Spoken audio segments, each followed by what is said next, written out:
नमस्कार, जोहार। एक चलते हैं झारखंड की ताजा खबरों की ओर, लेकिन उससे पहले अगर आपने अभी तक इस चैनल को सब्सक्राइब नहीं किया तो कर लें, जिससे कि आपको झारखंड की ताजा खबर रोजाना मिलती रहे। पहली बड़ी खबर, सीएम हेमंत सोरेन को ईडी का समन मिलने के बाद झारखंड मुक्ति मोर्चा ने इसे विपक्ष की साजिश करार दिया। झारखंड मुक्ति मोर्चा नेता सन्नी शुक्ला का कहना है कि हेमंत सोरेन सरकार लोगों की भलाई के लिए काम कर रही है। फिलहाल सरकार आपके द्वार कार्यक्रम चल रहा जो काफी सफल रहा और इससे बीजेपी घबरा रही है और तंत्र का इस्तेमाल कर परेशान कर रही है। मुख्यमंत्री हेमंत सोरेन को ईडी के द्वारा समन जारी होने के बाद झारखंड की राजनीति एक बार फिर से गर्म हो गई है। ईडी ने सीएम हेमंत सोरेन को बुलाया है और पूरे मामले को लेकर झारखंड मुक्ति मोर्चा के नेताओं ने इसे साजिश बताया। अगली खबर, झारखंड में राजनीतिक हलचल हुई तेज। आज शाम सीएम आवास में यूपीए विधायक दल की बैठक होगी। केंद्रीय एजेंसी प्रवर्तन निदेशालय ने मुख्यमंत्री हेमंत सोरेन को समन भेजा है और पूछताछ के लिए बुलाया है। और इस बीच मुख्यमंत्री आवास में यूपीए विधायक दल की बैठक बुलाई गई है, जिसकी अध्यक्षता सीएम हेमंत सोरेन खुद करेंगे। और ये बैठक बुलाई गई है जो कि अभी हो रही है। बैठक में झारखंड मुक्ति मोर्चा, कांग्रेस और राजद के विधायकों को शामिल होने का निर्देश दिया गया। आपको बता दें कि हेमंत सोरेन आपकी योजना आपकी सरकार आपके द्वार कार्यक्रम को लेकर लगातार दौरे पर रहे। हालांकि ईडी के समन मिलते ही मुख्यमंत्री हेमंत सोरेन ने तत्काल मीटिंग बुलाई है। अगली खबर, ईडी के एक्शन से झारखंड में खलबली। वृंदावन दौरे पर गए बाबूलाल मरांडी बोले, भर के आए पाप का घड़ा, अब चलेगा चक्र। आपको बता दें कि सीएम हेमंत सोरेन को ईडी का समन मिलने के बाद झारखंड में खलबली मच गई है। इस मामले में जहां निशिकांत दुबे ने सीएम के इस्तीफे की मांग की है, वहीं बाबूलाल मरांडी ने भी ट्वीट किया। माना जा रहा है कि इस ट्वीट के सहारे उन्होंने हेमंत सरकार पर कटाक्ष किया है। बाबूलाल मरांडी ने कहा कि हेमंत सोरेन का पाप का घड़ा भर चुका है और अब कृष्ण भगवान का चक्र चलेगा। अगली खबर, झारखंड हाईकोर्ट की जस्टिस गौतम कुमार चौधरी की कोर्ट ने काकी विधानसभा क्षेत्र के विधायक समरी लाल के निर्वाचन को चुनौती देने वाली चुनाव याचिका पर सुनवाई की। मामले की सुनवाई के दौरान प्रतिवादी विधायक की ओर से गवाह युगल की गवाही दर्ज की गई। गवाह युगल ने अदालत को बताया कि वह समरी लाल को जानते हैं और दशकों से रांची में रहते हैं और वह स्थानीय है। वहां पर प्रार्थी की ओर से गवाह का प्रति परीक्षण भी किया गया।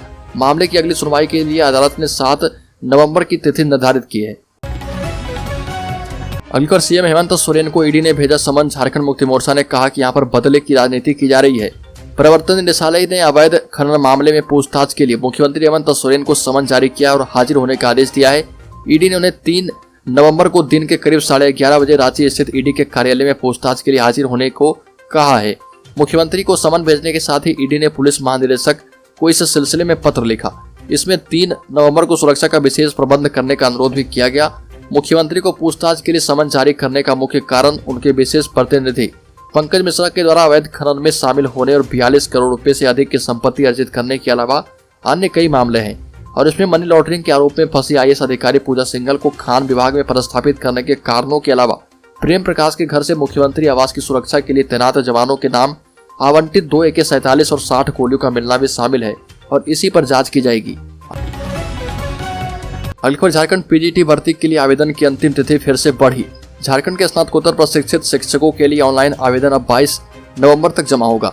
झारखंड कर्मचारी चयन आयोग ने आवेदन करने की तारीख फिर से बढ़ा दी है। 24 नवंबर तक परीक्षा शुल्क जमा होंगे। फोटो एवं हस्ताक्षर अपलोड करने की अंतिम तिथि 27 नवंबर है, जबकि ऑनलाइन आवेदन में संशोधन की तिथि 29 नवंबर से 1 दिसंबर तय की गई है।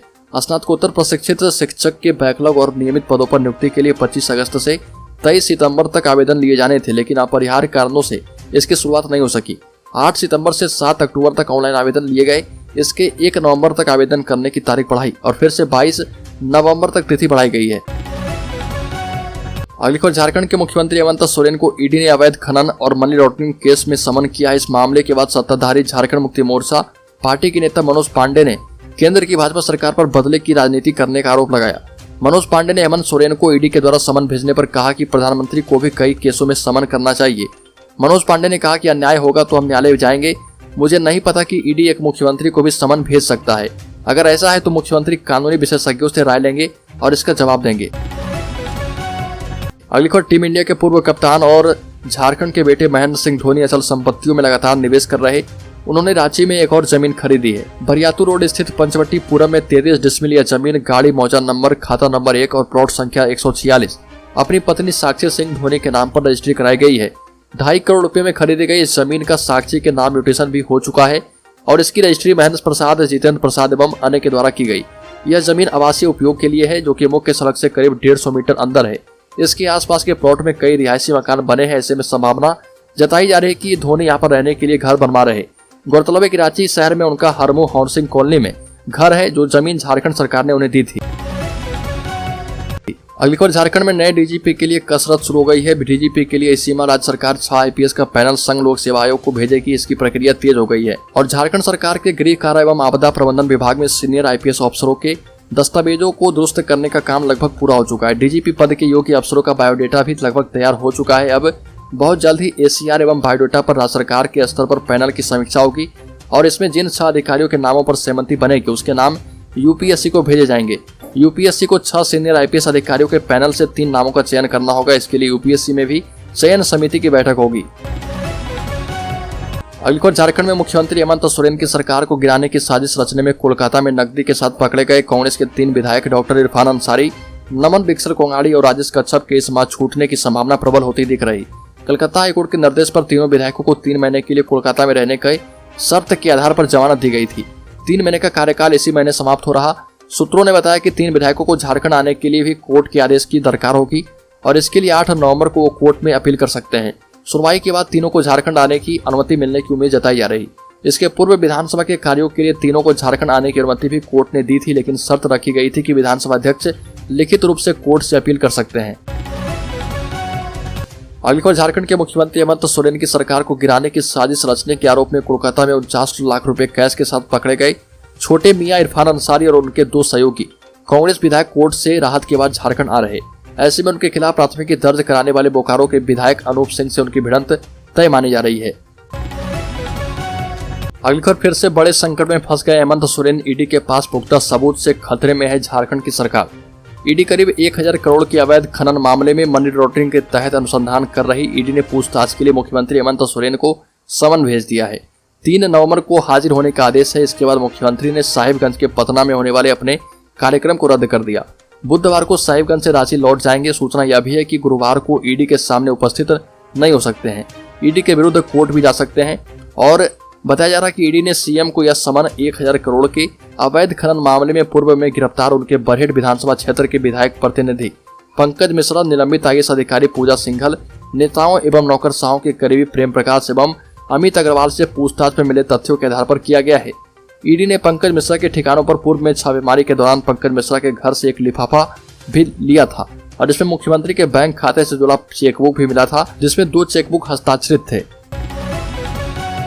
अगली खबर, भाजपा 7 से करेगी राज्य सरकार के खिलाफ प्रोटेस्ट। भारतीय जनता पार्टी गुमला की एक आवासीय बैठक लोहरदगा रोड स्थित मुनेश्वर साहू के एक कॉन्फ्रेंस हॉल में अध्यक्ष अनूप चंद्र अधिकारी की अध्यक्षता में संपन्न हुई। बैठक में मुख्य अतिथि के रूप में भाजपा के प्रदेशाध्यक्ष गंगोत्री कुजूर उपस्थित रही और सभी मंडल अध्यक्षों को निर्देशित करते हुए कहा गया कि आगामी 7 नवंबर से 13 नवंबर 2022 के मध्य जिले के प्रत्येक प्रखंड में राज्य सरकार के कार्यकलापों के खिलाफ आक्रोश प्रदर्शन करना है। जिला के अंतर्गत सभी प्रखंडों में आक्रोश प्रदर्शन की तिथि एवं प्रदर्शन को नेतृत्व करने वाले का नाम करके उसकी एक सूची प्रदेश में भेजी जानी है तथा यह सुनिश्चित करना है कि 1000 या अधिक की संख्या कैसे हो। अगली खबर, शहरी क्षेत्र में इलेक्ट्रिक बसों के परिचालन के लिए कंसल्टेंट एजेंसी की ओर से सौंपी गई डीपीआर में संशोधन किया जाएगा। नगर निगम ने कंसल्टेंट एजेंसी क्रेडिबल को संशोधित डीपीआर उपलब्ध करवाने का निर्देश दिया है। सूत्रों के मुताबिक एजेंसी की बनाई डीपीआर में 2-3 बिंदुओं पर निगम ने संशोधन का सुझाव दिया है। हालांकि ये सुझाव क्या है इस बारे में निगम ने कुछ बताया नहीं। 2-3 रूटों में भी बदलाव की बात कही गई। जानकारी के मुताबिक बसें 2 तरह की होंगी, छोटी और बड़ी। वो सभी एसी होगी। पहले चरण में 40 बसों को सड़क पर उतारने की योजना है। डीपीआर को मंजूर करने के पहले नगर निगम स्टेक होल्डरों की बैठक भी बुलाएगा। अगली खबर, दीपावली और छठ महापर्व समाप्त होने के बाद अब राज्य में चुनाव महोत्सव शुरू होने वाला है। शहर की सरकार बनाने की प्रक्रिया तेज हो गई है। राज्य निर्वाचन आयोग के निर्देश पर रांची नगर निगम और बूंदू नगर पंचायत के बार मतदाता सूची तैयार करके इसका प्रकाशन कर दिया गया है। 3 नवंबर तक प्रकाशित सूची पर दावा या आपत्ति सुझाव दिया जा सकता है। अगर किसी व्यक्ति को प्रकाशित प्रारूप में किसी तरह का दावा या फिर आपत्ति करना है तो कलेक्ट्रेट बिल्डिंग के 3रे तल स्थित कमरा संख्या 313 में लिखित रूप से अपनी आपत्ति दे सकते हैं। मालूम हो कि 5 जनवरी 2022 में प्रकाशित मतदाता सूची के आधार पर इस बार नगर निगम चुनाव किया जाएगा। प्रकाशित मतदाता सूची के मुताबिक कुल 53 वार्डों में मतदाताओं को बांटा गया है। किसी वार्ड में 9 तो किसी में 20 मतदान केंद्र बनाए गए। एक वार्ड में न्यूनतम 9000 तो अधिकतम 21000 मतदाताओं को रखा गया है। अगली खबर, हाईकोर्ट ने सरकार से पूछा है कि कोई सरकारी उपक्रम सिर्फ संविदा कर्मियों पर चल सकता है क्या। साथ ही झारक्राफ्ट और सरकार से जवाब मांगा है। जस्टिस आनंद सेन की कोर्ट ने झारक्राफ्ट के कर्मचारियों की याचिका पर सुनवाई की। और याचिकाकर्ता प्रकाश रंजन, अंजनी सहाय और अन्य की याचिका अभय मिश्रा के मुताबिक हाईकोर्ट में याचिका दाखिल करने वाले सभी कर्मचारियों को झारक्राफ्ट ने नियुक्त किया था। कुछ वर्षों तक कार्य लेने के बाद झारक्राफ्ट ने यह निर्देश जारी कर दिया था कि सभी कर्मचारी कॉन्ट्रैक्ट पर नियुक्त होंगे और उन्हें नियमित नहीं किया जा सकता है। और इसी झारक्राफ्ट मामले में हाईकोर्ट ने सरकार से पूछा कि क्या कोई सरकारी ऑफिस संविदा कर्मियों पर ही चल सकता है क्या।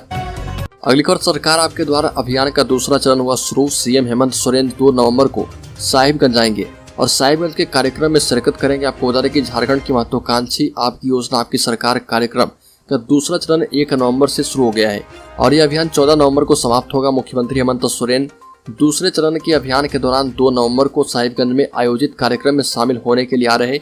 इस मौके पर साहिबगंज में मुख्यमंत्री कुल 10,481 लाख रुपए की 14 योजनाओं का शिलान्यास एवं 9 योजनाओं का उद्घाटन करेंगे। साथ ही लाभुकों के बीच परिसंपत्तियों का वितरण करेंगे।